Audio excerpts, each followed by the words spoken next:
Au nom du Père et du Fils et du Saint-Esprit, ainsi soit-il. Je tiens tout d'abord à remercier Monsieur l'abbé de Civry de nous accueillir si aimablement dans ce bijou qu'est sa paroisse, mais aussi les paroissiens aujourd'hui qui accueillent ces quelques 40 foyers pour cette première journée des familles. Le site s'y prête et l'amabilité des paroissiens y met un parfum de charité. Sans oublier les artisans de la réussite de cette journée qui ont mis toute leur générosité, et sans oublier bien sûr Monsieur l'abbé de Cacré qui vous fera l'honneur d'une conférence cet après-midi. En ce premier dimanche de la Passion, nous aurions pu orienter notre prédication sur la passion que vit la famille aujourd'hui dans cette société laïcisée et sa destruction organisée méthodiquement par les pouvoirs politiques. J'ai préféré orienter cette méditation plutôt sur le mystère de la croix dans le sacrement de mariage. Tâchons de bien comprendre que la croix est liée à toute vocation chrétienne, parce que nous sommes nés de la croix. C'est le tout premier geste que le prêtre imprime sur notre front et sur notre cœur au tout début du baptême, parce que les sacrements nous proviennent de l'amour du cœur de Jésus, mais de Jésus souffrant sur la croix, au moment où, ayant tout consommé, le fer de la lance du soldat fait jaillir de ce cœur sacré le sang et l'eau, symbole des sacrements. Les sacrements proviennent donc du mystère de la croix. Et la grâce nous lie à la croix de Jésus-Christ comme gage de notre résurrection. S'il y a donc la douleur et la souffrance, il y a derrière cette souffrance et cette douleur une grande joie, celle de l'amour infini de Dieu qu'il veut donner aux hommes, mais par la croix.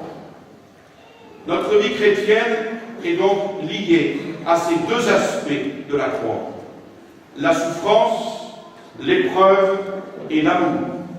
Nous sommes liés au mystère de Jésus-Christ, et dans ce mystère de Jésus-Christ, il y a des joies et des épanouissements merveilleux. Il y a aussi des luttes avec ses souffrances, ses échecs.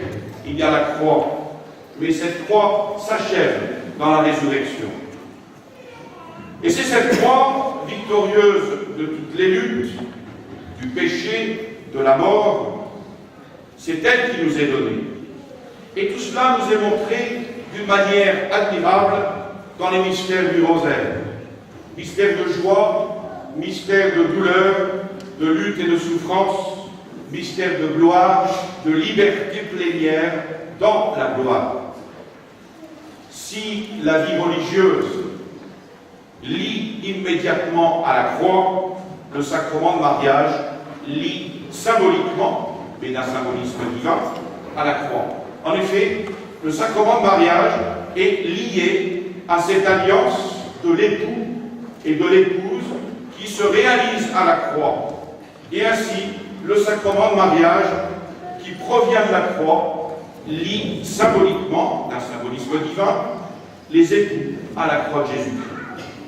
Et c'est le mystère de la charité chrétienne qui provient de la croix et qui conduit à la croix, qui s'empare de cet amour humain pour le sanctifier, pour lui donner des dimensions d'éternité.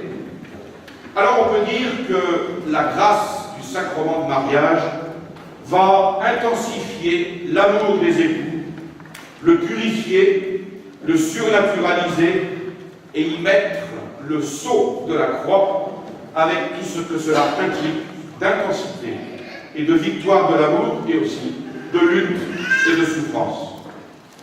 Le sacrement de mariage donc lie les époux à la croix de Jésus.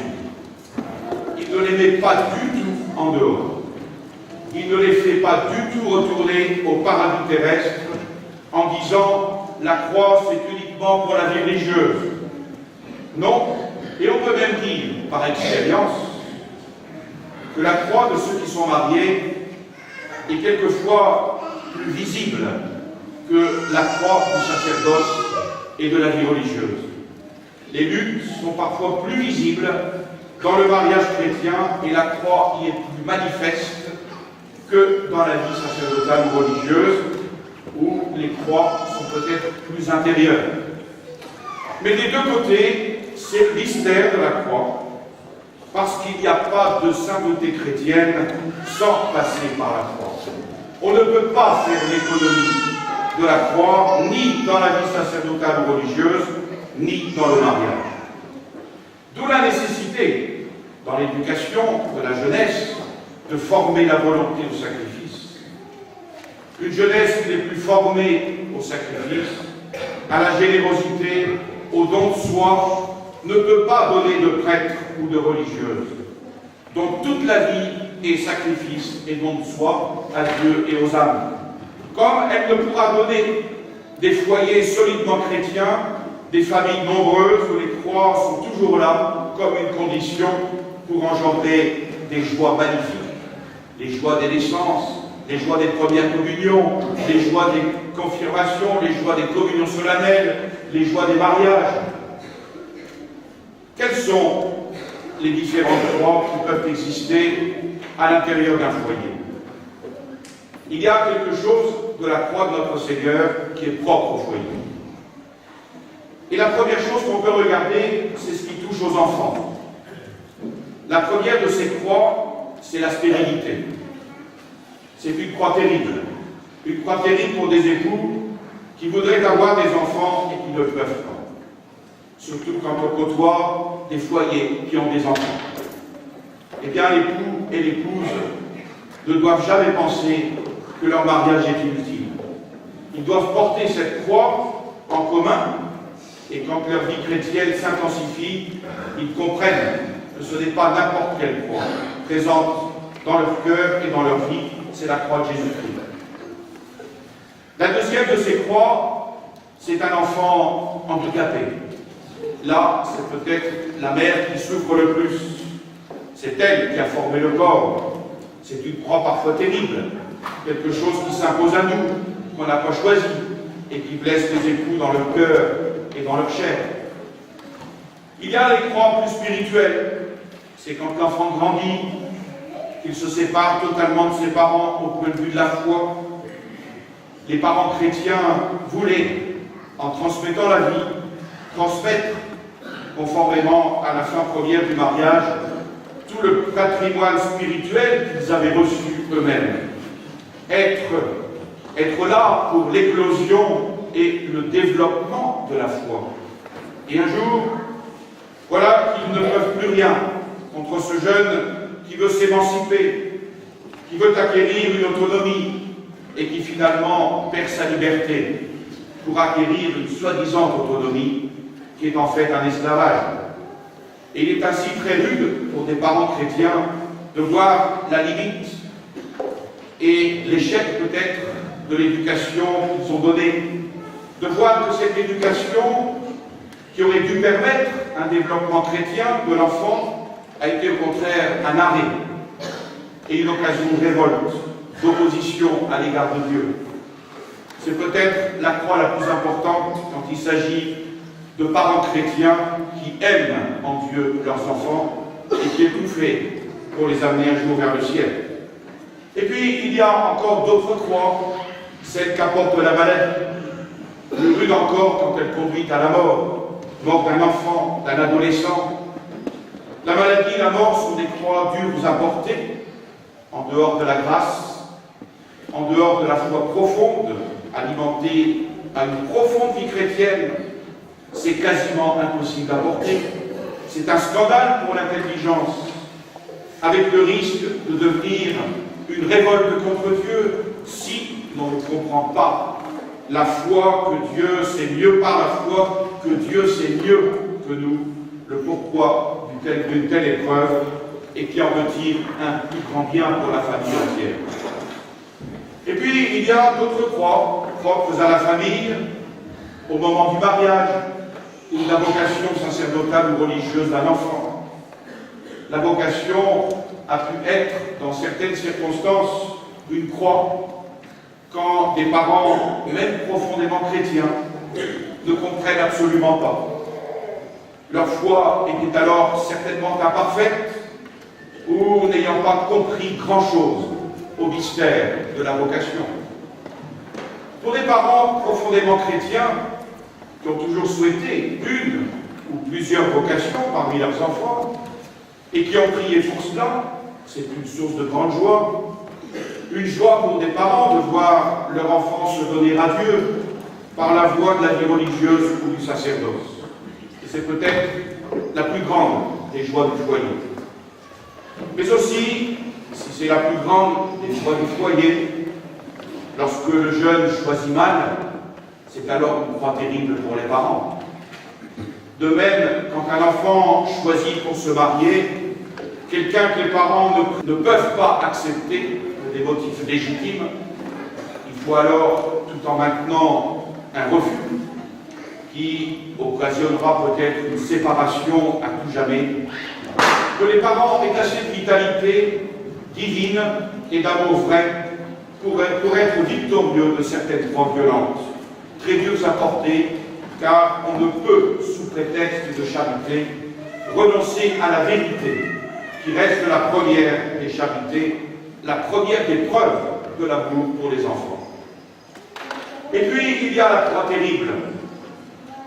Une croix terrible, celle du divorce d'un enfant, avec tous les problèmes que cela engendre. Quand il s'agit d'un aîné par rapport au cadet, on voit toutes les souffrances que cela peut représenter dans le cœur d'une mère, de voir son fils prendre cette soi-disant liberté qui s'oppose à la loi de l'Église, à la loi même naturelle. Et dans le cœur d'un père et d'une mère, il y a alors ces souffrances terribles, parce que le foyer de leur enfant était bien comme le prolongement du leur. Et subitement, il y a la grimace du démon qui s'introduit à l'intérieur du foyer et qui brise la fidélité. Il y aura une croix à dire non à un foyer brisé et recomposé et qui essaiera de se réintroduire chez vous par séduction. L'attitude que les parents devront avoir sera toujours une croix et il faudra boire le calice jusqu'au bout.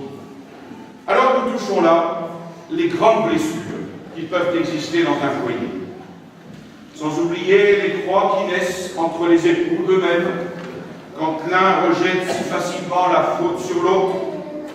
La parole de l'Évangile reste vraie. On voit facilement la paille dans l'œil de l'épouse ou de l'époux, sans voir la poutre qui est dans la nôtre. Et on oublie cela. On oublie cela et par le fait même, il y a des incompréhensions. On oublie qu'il faut tout le temps renouveler ce feu intérieur de l'amour. Aimer l'autre pour lui et non pas pour soi-même. Il y faut beaucoup de vigilance, une plus grande prise de conscience qu'on est responsable du salut de l'autre et qu'on s'aime mutuellement en aimant ce qu'il y a de meilleur dans l'autre, en aimant l'autre pour lui et non pas pour soi-même. Et si on maintient ce désir le plus possible en acte, avec le secours de la grâce de notre Seigneur, avec le secours des sacrements de pénitence et de la Sainte Eucharistie, avec le secours d'un pardon mutuel quotidien, et quand on le fait chaque jour, c'est plus facile à porter que quand il y a déjà beaucoup d'amertume. S'il y a cela, cet amour toujours renouvelé et qui peut croître, eh bien on est en présence de la fidélité. On est devant un amour qui augmente et qui grandit. Le feu augmente tous les jours, un peu plus.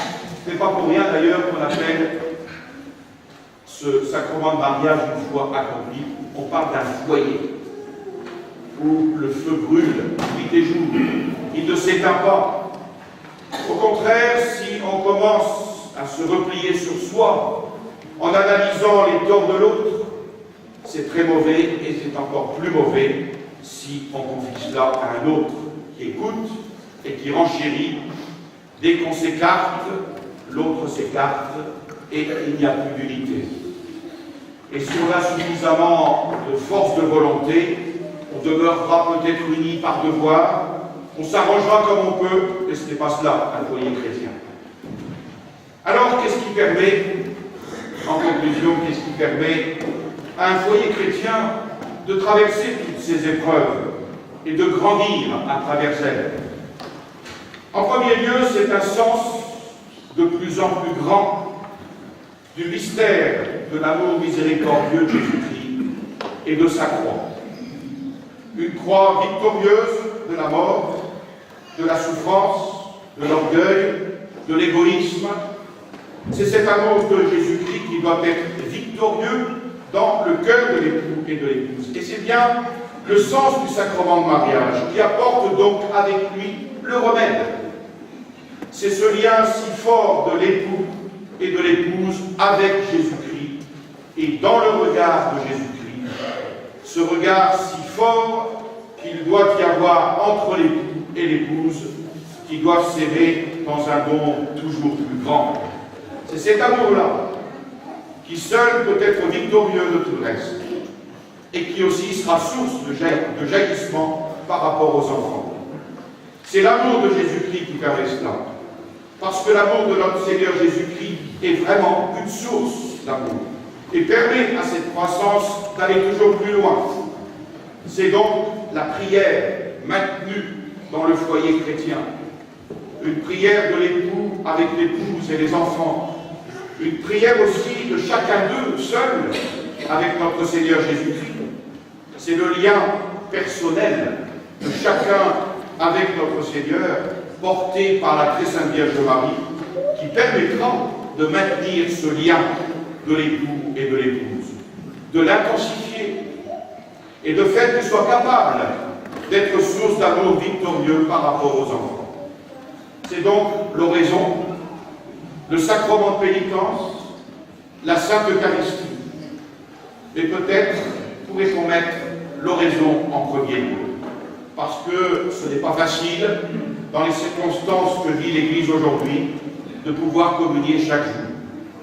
Il faut alors vivre de cette oraison et avoir cette soif de recevoir la Sainte Eucharistie tous les jours, la communion de désir, la communion spirituelle, qui est le prolongement de l'oraison, parce que s'il y a un lien avec Jésus-Christ, on désirera très profondément le recevoir, en sachant très bien que c'est lui et lui seul qui, en nous donnant son corps, son sang, son âme et sa divinité, permet à chacun d'entre nous de tenir la route, permet à l'époux et l'épouse d'avancer joyeusement et victorieusement vers le ciel à travers les croix quotidiennes.